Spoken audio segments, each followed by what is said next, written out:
They go to the library. Right? And they make a comment. They're like, what is this? Looks like an old church, Brody says. Brody's back, by the way.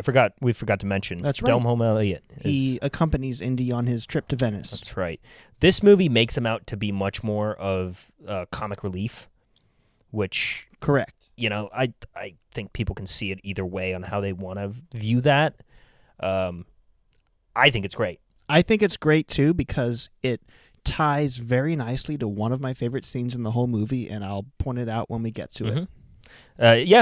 He's, I think him, especially with Sean Connery, and I assume that's what we're going to be referencing later, but... No. Oh, well, see, that's what I love about it, is that he gets to be the goofball, and it brings out more in Sean Connery, too.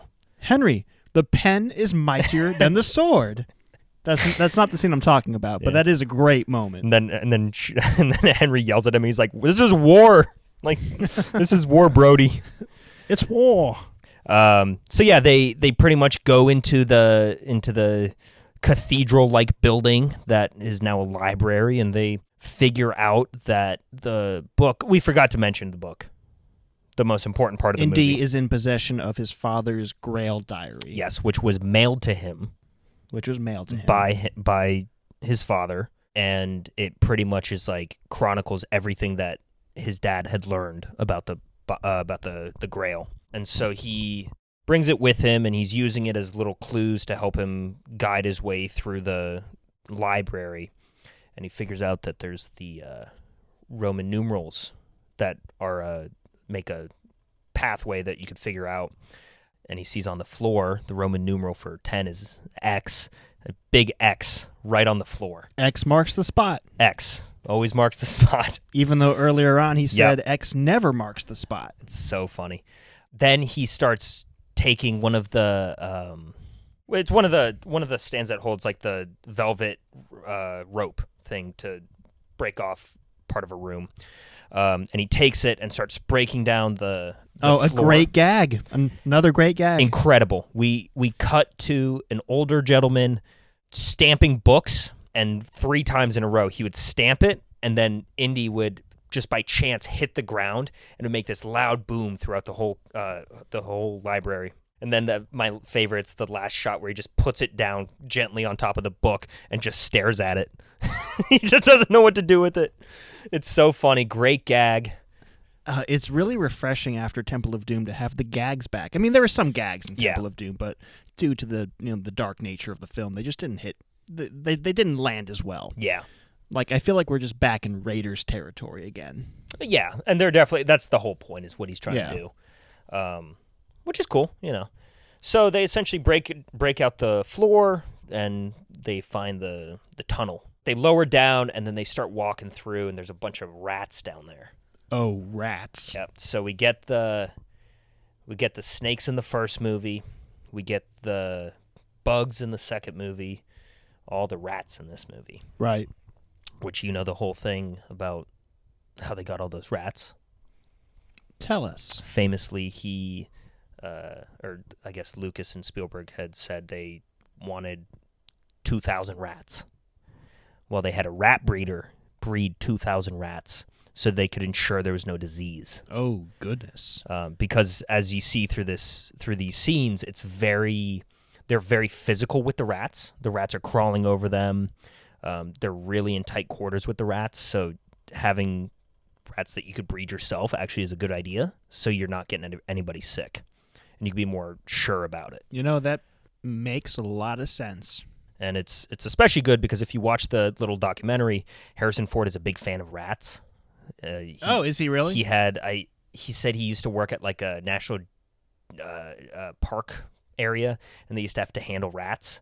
And then he got a couple pet rats. So in the documentary, he's behind the scenes and he's playing with one, and he's just talking to it like you would a puppy. And it's so funny to watch because he's such a stern guy, but he's just having so much fun playing with a rat. And they keep going down, bunch of rats everywhere still. And I guess he finds out that it's petroleum in the water. So he uses his lighter, which his lighter comes into play later. It does. As it lights kind of like a torch with one of the bones and some of the cloth off one of the skeletons. And they use that. I personally do not understand how someone has the confidence to do that in a entire catacomb of petroleum. Yeah. I mean, how do you you're just holding fire over something that would kill everybody. It's Indiana Jones. It is. So then they get to the tomb where So 3 knights from the First Crusade supposedly went and found the Grail. One, who we meet toward the end of the film, stayed behind to guard the Grail. The other 2 brothers left. One died in the desert. The other one made it home to tell the tale. And he is the one who wrote down the inscription that's on his shield, which they needed, they found half of it, and then they needed the shield to get the other half. Yeah, Walter Donovan had half of it that was inscripted on the actual tile. Right. So the tomb we find is the tomb of the knight who made it back. Yes. To tell the tale. Okay. Yeah, so essentially he pulls out the piece of paper and starts where he takes like a little crayon or a rubbing. Yeah. He gets the other half of it. As this is happening, another great line where Elsa's looking at him and she's just like your father. Giddy's a schoolboy, which is very funny. As this is happening, we cut to on top inside the library, and Brody's looking down in the hole, and these thugs come up behind him in a very well-calculated scene where you don't see anybody, and it's very slow. It's not like a usual thug showing up and beating everybody up, but they just knock him out, and then they start going down into the catacomb. We find out these are the protectors of the Holy Grail. The protectors of the Grail, the Brotherhood of the Cruciform Sword. That's right. Which, what they do is they pretty much light a match because they know they're down there, and they light, because it's petroleum, they light the whole thing on fire. The whole thing. Yep. And it's pretty impressive. They used real fire to do this, which is pretty impressive. That one scene when they first light it, this huge gust of fire blows down the tunnel, and you see all these rats in the water. And Steven Spielberg said, I go pretty far in my movies. I would never go far enough to burn a bunch of rats. Right. So what they had, and if you watch it again, you can see they're just mechanical rats. That I did notice. And they use them to swim, and they all had the same thing. So yeah, that's how they did that shot there. But so essentially they flip the actual coffin over and they use it as an air bubble to hop underneath, which this is another scene where there's a lot of physicality with the rats, where Elsa and Indy are under the coffin and there's just rats crawling all over them. And I remember watching that as a kid, and I was just freaked out by it. Yeah, there's rats getting caught in Elsa's hair. Yeah. They're coming through the holes. Yeah, it's, ugh. Yeah, it's a nasty old scene. Not as bad as the bugs. Yeah, I think the bugs were worse. Bugs are definitely probably the grossest out of any of the Indy movies. Definitely. So let's see, he pretty much dives under. He dives under, looks around, comes back up, and just says, I think I found a way out. Yeah, and then the next shot is that they're popping up on top where everyone's having breakfast or lunch or something. At like some cafe or something. Yeah, right in front of the library. And he's like, Venice. That's right, which is fun. So as this happens, and this is one part that I questioned, the guys who are protecting the Holy Grail, what is their names again? The Brotherhood of the Cruciform Sword. The Brotherhood of the Cruciform Sword. They rush out of the library and they see them. Now, my question is, they were running out like they had known they were outside, but they just blew up the entire catacomb, assuming that they died. I don't know why they're rushing out thinking, you know what I mean? Yeah. And it could very well be explained as like, I'm sure George Lucas always has an explanation for something in anything he makes. Obnoxiously, but I'm sure he could have been like, yeah, they saw him right out the window and they just sprinted out. Like, I don't know. I just always thought that was really interesting. That I was like, But it goes into a awesome chase sequence on the water where they jump on some boats in the Venice Canal, and they're like speedboats. Yeah, old-fashioned wooden speedboats, beautiful looking boats, and they start chasing them and Indy and Elsa are on one boat, and then everyone else takes 2 other different boats.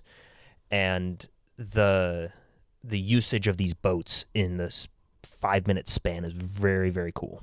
Don't go between them. What do you mean go between them? Yeah, the little bit of play on understanding and how loud it is, you know? I said don't go between them. Yeah. Yeah, so they're chasing each other. They got machine guns on them, and they're trying to blast each other out of the water. Oh, they're shooting the machine gun, and it breaks out their engines. So their engine's just full of smoke. And then they go, a big propeller in the water. Another great gag is spinning. They have a struggle with the main guy and Indy, and he's yelling at him, "Who sent you? Did you kill my father?" And da-da-da-da-da. And he gives the great line where he's just like, "My soul is prepared to die. How about yours?" Yep. And so he called his bluff. He called Indy's bluff. Yeah. The whole boat is completely demolished, and you get to see it get demolished in real time. It's just so... It's great. Yeah. It's great. It is great, but it's just like so... You could tell this was not a prop. They just destroyed a real boat. Yeah. Which is fun, you know.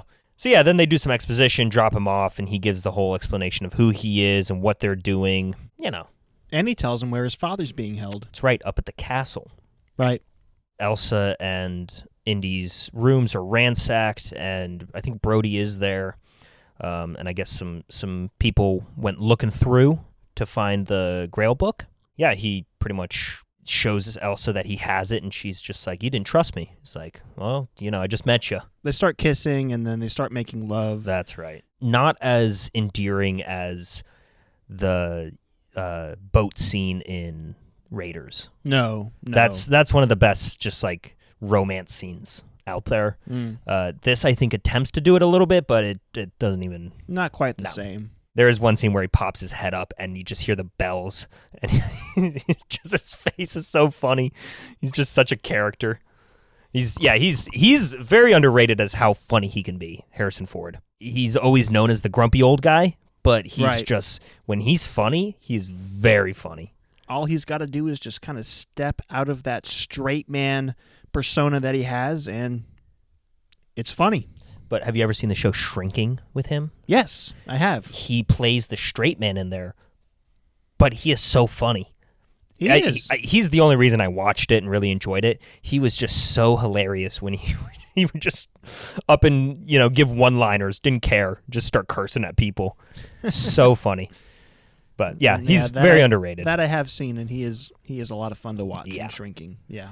So then they end up at the castle. Pouring rain. They have to pretty much change outfits. So Elsa's wearing the hat, and then he's wearing...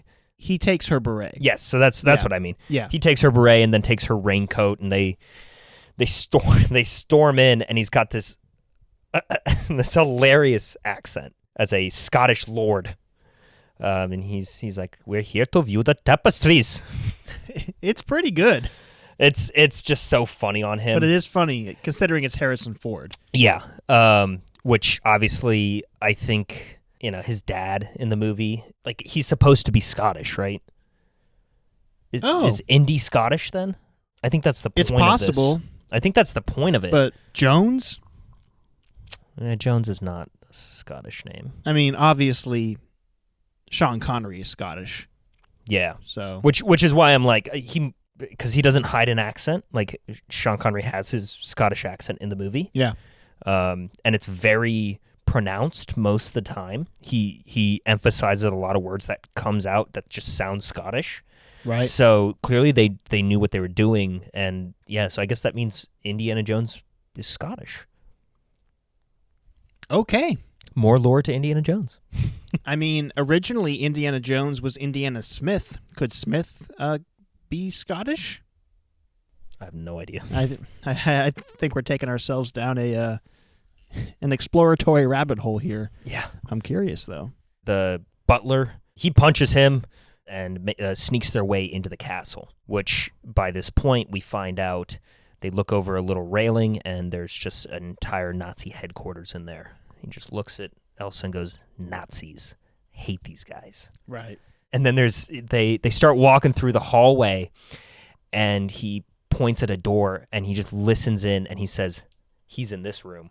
She says, how do you know? And he keeps walking, just points his thumb backwards and says, this is the one that's wired. And you can just see a huge wiring up there with a big like listening device in there. So they go into another room. Pouring rain opens the doors. By the way, I'll go on a little bit tangent here. I love Indy's outfit in this. This is my favorite outfit he wears, and it's very a subtle difference. Each movie he's known for changing up his outfits a little bit. This never occurred to me, but I'm seeing it now. Yeah, so the first one, he's just dressed in the leather jacket and the fedora, the traditional way we know him. The second one, it's very famous looking when he loses the jacket but has his shirt torn, right? He's missing a sleeve on it. Right. And that's a very famous shot when he's on that bridge. In this one, he's got the regular look on, but he's just wearing a black tie. And I don't know what it is. I never noticed the black tie. And this is, my brother and I always talked about this when we were younger. It's our favorite look. And it's such a little difference, but it makes it so different. So I think this castle sequence, everything that happens within this castle sequence is probably the best, if not the second best to the Zeppelin in this movie. Just everything that's going on in here. He essentially opens a window that's in the room next to the room that he knows his dad's in. Bullwhips the electrical wiring and swings in, crashes in through the window. He gets up and he's disoriented, and all of a sudden we see a shadow silhouette off the wall with a big vase and smashes him over the head. And then that's when we're introduced to Sean Connery as Henry Jones Sr. Junior? Pops up. Yes, sir. Instantly, he's got that initial reaction that he's going to give to his dad because his dad has such a unique voice and how he talks to him that he just jumps right back into, yes, sir. You know, he knows, he knows.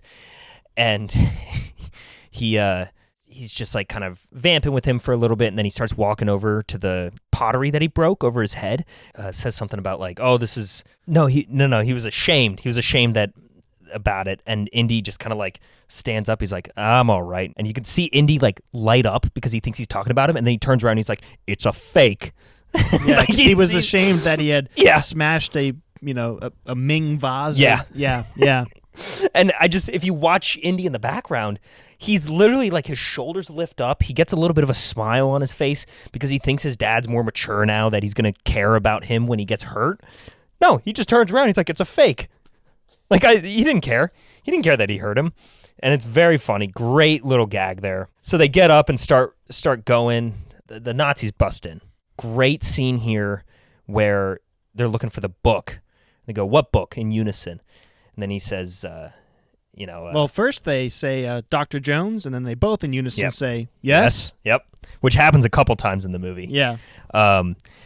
And they're asking for the book because he had sent it to Indy so he could get it as far away. And as he's standing there, the Grail theme picks up, and it becomes a much quieter scene, even though all this action's happening. And he says, and he's like, you didn't send it here with you, did you? He's like, and he's all distraught, and he's like, I should have sent it to the Marx Brothers. Just so good. I love that line. This is so good. He said he pretty much calls his son an idiot for showing up here, and he's like, I showed up here to save you, Dad. He's like, all right, who's going to save you, Junior? And he grabs the machine gun and just guns all the Nazis down right then and there. I said, don't call me Junior. Yep. Walks out, and he's like, come on, Dad.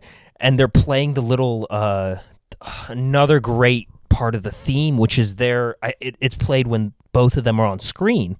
And it's in the heat of action, but it's like really light violins. Yeah. And it's kind of like jumping. Really great. And they play that throughout this, and when they're exiting the castle. And when they're leaving the room, Henry Jones Sr. is just looking down, and he's like, Junior, what did you do? Like, look at, how'd you do that? What have you done? Then they go into another room, and Elsa's in there with the Nazi SS officer. He's got a gun to her throat and says, drop the gun or I'll kill her, And Henry Jones Sr. is like, do it. Yeah, she's a Nazi. Do it. He's bluffing. And Indy, he hears what his dad's saying, but he's not listening, like he doesn't understand it, just in the heat of the moment. So he takes the gun, his machine gun, throws it across the table and breaks all this glass. And then he lets Elsa go, and she takes the book right out of his hands. And she says, I'm sorry. I'm sorry, It's but not your you fault. should have listened to your father. Yeah. And so they pretty much take both of them into this really nice, I would assume, an old dining room.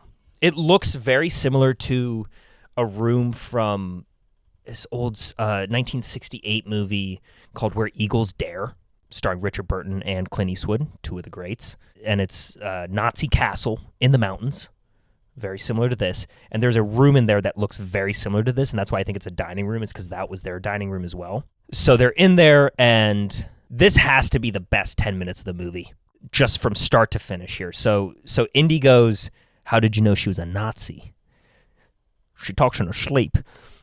And the look, and I just busted out laughing, not at that line, but when he looks at Indy and just gives him a smirk, is so funny. So funny. I love the back and forth between these two guys. It's great. And so then Walter Donovan is revealed as the villain. And he says, "I told you not to trust anybody." Right? Because he's the villain. And the theme that I was talking about earlier shows up. And I'm sure if you ever rewatch it, you'll notice the theme much more. It's so important to hear throughout the movie. So Walter Donovan's there. They tie them up, right? And they're doing a little bit of exposition. They start leaving. Elsa walks up and she says some stuff and then says, "This is how we say goodbye in Austria," and kisses him on the lips. You know what? I think we missed a part in this sequence, and it's the part that I wanted to talk about because it involves Brody. Oh. It's my favorite Brody part. How could I forget this part? Yeah, when Donovan realizes that there are pages torn out of this diary. What happened to the pages? Where's the map? And Elsa's like, "It's simple. He gave them to Marcus Brody." And then it's such a serious moment. The camera angle. He's got friends in every city. He knows 10 different languages. He can disappear, vanish. He'll be across the world before you even know it or something. Yep. With any luck, he's got the Grail already. And then it cuts to him. "Excuse me, does anyone speak English? Or ancient Greek?" Such a funny scene where it's just in a loud like market area. Is it in Egypt? I forget where they are, but because Sallah's there. Right, in Cairo, right? I don't think it's Cairo because they meet those Nazis who say, "Oh, we're going to take you to the museum of such and such," and I think that's the name of the city. I gotcha. And another great gag, when Sallah realizes there's trouble, he's like, "There is no museum in such and such." "Oh yes, let me show you my passport." "Oh, papers, yes, papers. Run. I was reading it this morning." "Run!" And Brody's just standing there. He's like, "Yes," and he just doesn't. He's not getting it. He's not getting it that these are Nazis trying to get him. And he just keeps saying it over and over while he's like trying to show the papers to him. He's like, "Yes, this is the Daily News," and then punches the guy in the face and yells, "Run!" And even then, you just cut to Brody staring at him on the ground. He's not running. And then this is when Sallah gets him into the truck. He thinks it's like a little shop, this is so funny because like logistically this would make no sense. He runs him into a room or into a building that has cloth over the door, and he runs in, and then all of a sudden a truck pulls out and we see that it's a fake building. Right. Logistically that would make no sense to set up that way. But he gets thrown into a Nazi truck and Sallah's standing there having to watch him go away. Again, they're playing the great theme that just starts picking up as soon as that happens. So yeah, Brody's not the most astute. It's a way of putting it, yeah. Then they even say later, he got lost in his own museum. Yeah, he was like, Brody knows all that stuff? He's like, no, he got lost in his own museum. So yeah, that was the part that we had skipped, but now Indy and his dad are tied up. And they're trying to escape. Indy's like, "Let me see if I can wiggle these ropes loose. Dad, try and reach in my left jacket pocket. I got my Lucky Charm in there." That's right. Turns out to be his lighter. So that lighter, I've always been curious about. Has that ever come into reference ever? I've never seen the show, the Young Indiana Jones show. I don't know if I'm sure they might make reference to that in there. Maybe, but it's possible. But in terms of the movies, I can't remember the lighter coming into play. His dad takes the lighter out, tries to burn the rope, burns himself, and drops it right on the floor. and he's trying to go, trying to blow it out, and it just picks up wind and catches fire. And then he's like, son, there's something I have to tell you. And Indy's like, don't get sentimental now, Dad. Yeah, save it for when we're out of here. Which is like the other scene where he thinks his dad has changed, but he hasn't. He's just like, the floor's on fire. So good. So then all of a sudden the tapestries catch on fire. Yep. And then the whole room is engulfed in flames, and they jump into the fireplace. Dad, what? Dad, what? Keep turning their heads back and forth. Yeah, it's great. They head into the fireplace, and there is a lever that flips the fireplace around to back into the Nazis. The Nazis are right behind the wall with a bunch of communication devices. Yeah. Old-fashioned communication devices. And the German lady just starts screaming. Alarm! Yeah. We don't see how they get out, right? Because it turns back around and they're already out of the chairs, right? And you hear them punch the Nazis, or we do see them? They get out of the chair. I think his dad gets stuck in the revolving door for a little while, and then Indy puts like a statue or like a little bust of something. That's right. In the doorway. Okay, so then they pretty much make their way to a dead end. Yeah, at the top of the castle. And Indy's looking around. Another great gag here. He's looking around trying to figure a way out, and his dad just says, sometimes in a situation like this, I just sit back, and he sits in a chair. Sits in the chair, yeah. And it's a lever that, once it's pushed back, reveals this spiral staircase that falls down, and Indy was standing on it when it gets levered, and he falls all the way down the stairs. And his dad's like, the solution presents itself. Yes. The perfect comic timing, man. So they essentially go down. The theme that I was talking about earlier, I can't remember exactly what it would be called, but it's the Jones Boys themes. The Jones Boys. Yeah. Germany's declared war on the Jones Boys. Yeah, that's a great line, too. Yeah. And the theme, again, arises. That's why I wanted to mention it earlier, is that it just shows up so often in so many good points. So, yeah, real interesting way to go about it is they think they're going to take the boat. There's a bunch of boats there. And then they take the motorcycle with the sidecar in it, and they bolt out of there. That's right. And then we have a great chase sequence. That's right. Something I did notice about this chase sequence is every time Indy succeeds at something, like he successfully hits that guy with the pole, he's like all excited. He looks over at his dad, and his dad's like, "Yep," just this look of disapproval because he doesn't think it's archaeology. Yeah, and again, he's looking at his dad for approval. Yeah, which he's not receiving. So yeah, then they stop at a crossroads, and he says he's going the wrong way. He was going the opposite way of Berlin, but he was saying the book's in Berlin. The dad was saying his book's in Berlin. That's where we have to go. He said, "Are you crazy? That's where all the Nazis are." And then we learn that there's more information in the diary that they need to get to the Grail. Yep. And this is a little bit of like the first exposition between these two to figure out how the relationship works. So he yells, I think he yells Jesus Christ. Yeah. And his dad slaps him. Yeah. And then everything stops. And it's very like... And he says, that's for blasphemy. Yeah. And it's very intense because you're having fun throughout this scene. And then this happens. It all stops. And that's when they start going into a little bit of the backstory of the mom, which we don't really know about. Yeah. And we don't get much from it. Like, we don't really know who she is or what she does. But, you know, he gives a really heart-wrenching line about your mother knew, or like...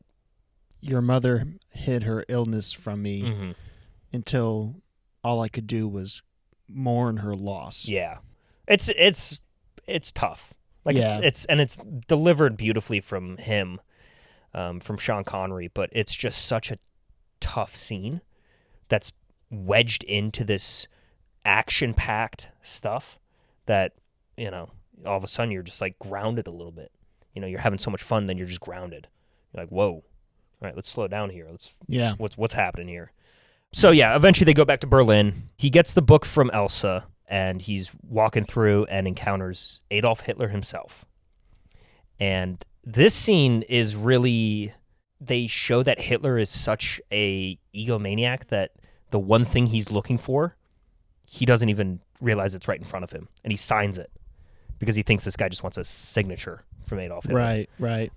It's almost a scary scene. It is. I mean, the second they show him, you're like, oh, whoa, that's scary. Yeah.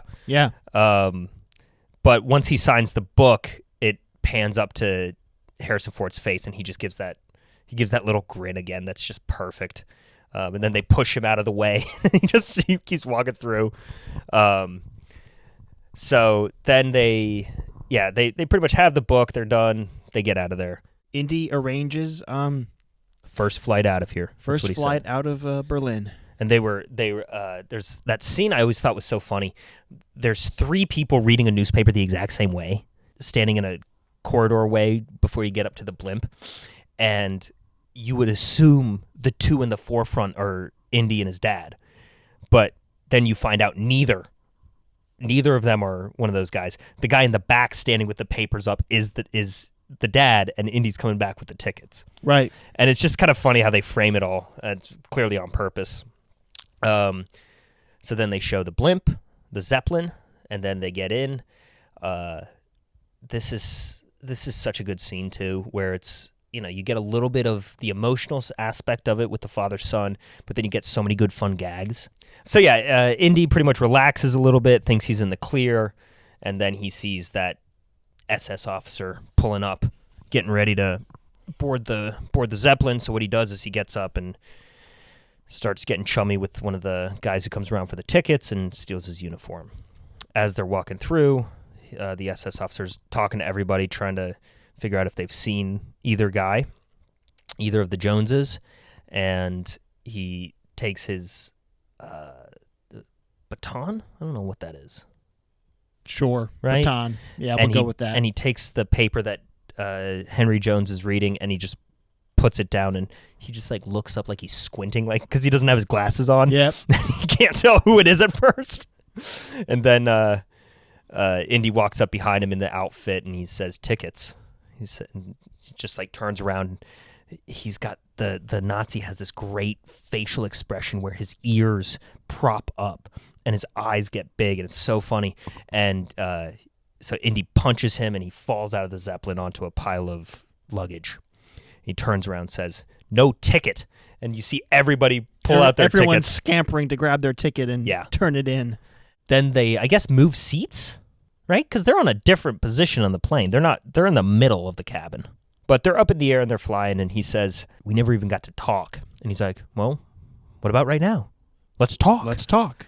And what do you want to talk about? And this is just a great physical acting from Sean Connery. He sits there with his arms crossed, or with his hands crossed, and he's just staring through Harrison Ford. He's not staring at him; he's staring through him. Yep. And Harrison Ford just looks at him, and he just has nothing to say because he's on the spot. He doesn't know what to say. And then his dad goes, "Then what are you complaining about?" Yeah. And then they go into talking about the Grail. This is where great lighting to this. The light starts shifting, and that's how you can tell the whole Zeppelin's turning around, where the light from the sun is starting to reflect differently as it moves. We're going back to Germany. Yep. And then he says he thought he had a little bit more time. So they get away. They get on a plane that is hooked up to the bottom, a little 2-seater plane. And it drops off, and he says, "Do you know how to fly this thing? Fly? Yes. Land? No." No. Which is a reference to Temple of Doom. Yes. And they crash the plane into the mountain. So yeah, they pretty much get off in the Nazi plane. There's 2 Nazi planes that show up, and they're chasing them down. This is where he says, "Dad, 11 o'clock." And he looks at his watch. He's like, what happens at 11 o'clock? Yeah.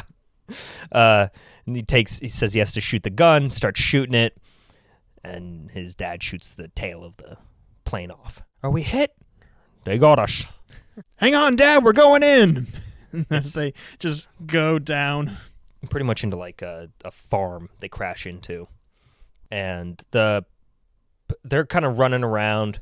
They're being shot at from the sky.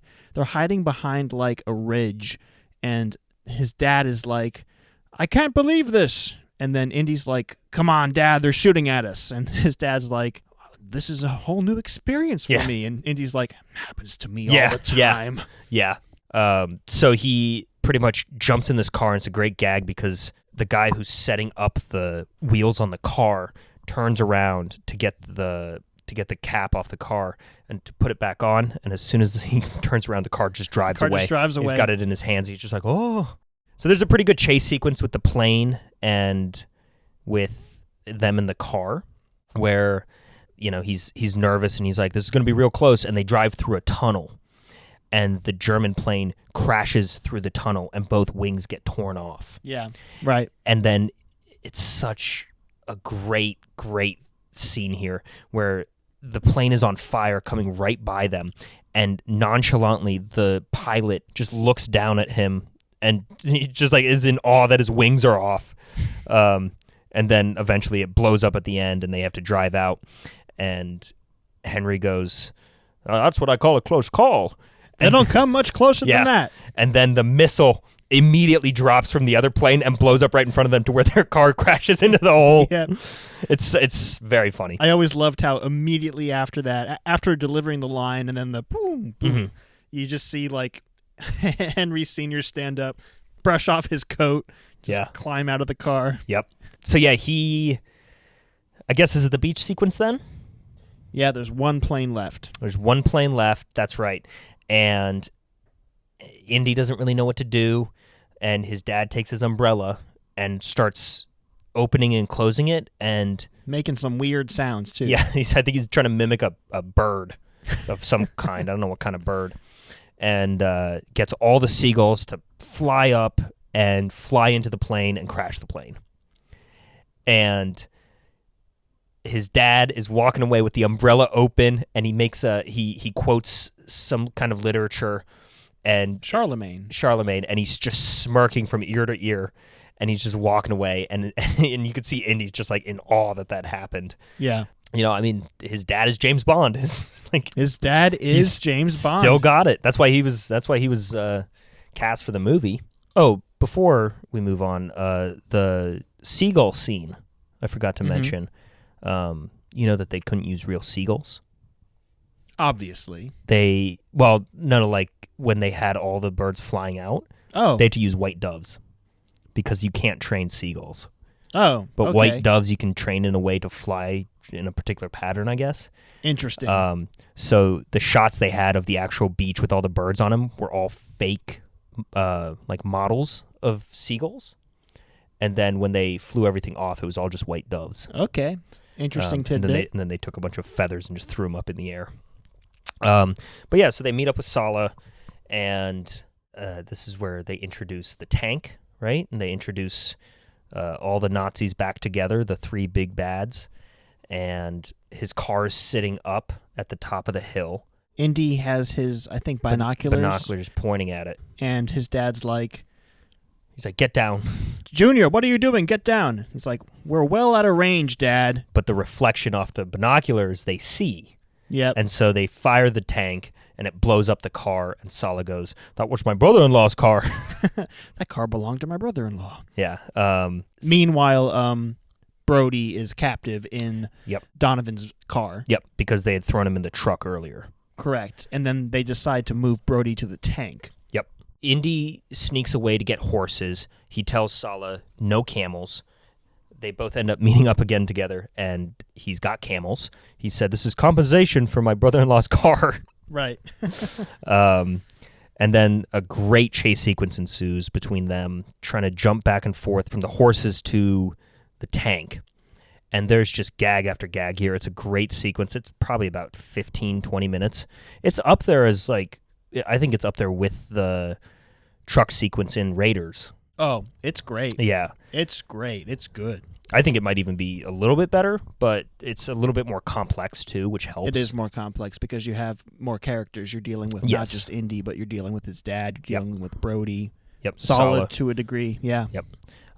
Some good gags where they're about to fire one of the tank guns and they blow. He sticks a rock in it and it blows it up and blows the guy back. I guess his dad gets captured because he tries saving Brody, and they have their little back and forth where they're they have I guess a little handshake because they've known each other for so long. Oh, that's right. And they sing a little song, and it's pretty fun. But then the SS officer comes down and pretty much starts, he captures both of them, and then he starts slapping him with the gloves. That's right. And then he's I can't remember, he's asking about something about his, I guess, Indy.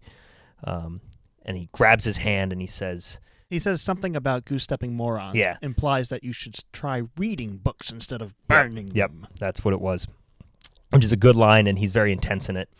But essentially, they kind of get the better hand of him, and there's another truck full of soldiers that's about to jump on, and Henry Sr. pretty much has the gun pointed at it and just blows up the whole thing. It's very funny. It's intense, but it's funny. And yeah, it's just action-packed. It's something that we can't really give justice to just talking about it. Like, you have to watch it. You have to see it. Yeah. Yeah.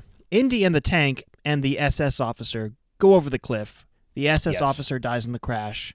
We don't know where Indy is, presumed dead, and we have a moment where Henry Sr. is in shock. Yeah, and again, like I said earlier, my relationship with my dad has gotten different just over the years, as anybody's relationship with their fathers, and it's become more important to me. And this scene, this most recent rewatch, was just very impactful to hear what he said, where he just looked down and he was in awe and couldn't believe it, and then he just says, I never even talked to him. I didn't tell him anything. All I needed was 5 minutes. And it's so heartbreaking to hear that, to hear a man who, he's spent the last probably, day and a half with his son, and he doesn't feel like he's actually given anything to it. And he understands now, he's self-absorbed, but there's just so much regret in his voice. That's tough. That's really tough. And, obviously being a son, you have a little bit more, there's such a impactful feeling in between that. So that was a real intense just line that he gave there. But then obviously Indy's okay. A great gag. He walks up, he climbs up from across the other way, and he doesn't have his hat on, and he just walks up right next to them and just starts looking, and he doesn't realize that they all think he's dead. He's like, what are we looking at? And he just looks, doesn't say anything, and just looks, and he's just like, yeah. He acknowledges that a tank fell off. And Henry looks at him and gives him the biggest hug. He says, my boy, I thought I lost you. I thought I lost you, my boy. He falls to his knees because he's exhausted from just having to climb up a mountain after, catching onto it from a falling tank. And he falls down, and everybody just runs away. They just start running towards the horses. And he looks around and he's like, well, come on, boy. What are you waiting for?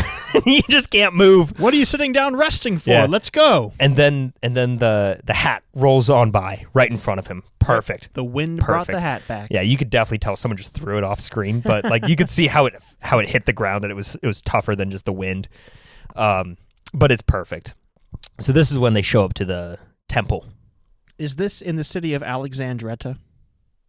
Alexandretta, yes. Alexandretta. Him so giddy about how he knows that. Giddy as a schoolboy. That's right. But they show up, and the Nazis are standing in front of a temple entrance, much like the first film with Temple of the Golden Idol. There's an entrance. And I didn't realize until this time around, this sequence that they show, just this small sequence, is identical to Temple of Doom.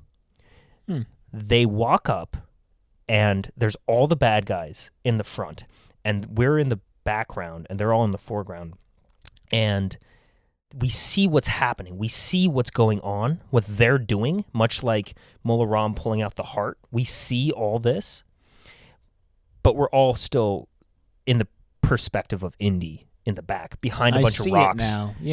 Yes, and then we see how everything goes, and then all of a sudden the bad guys are right behind us.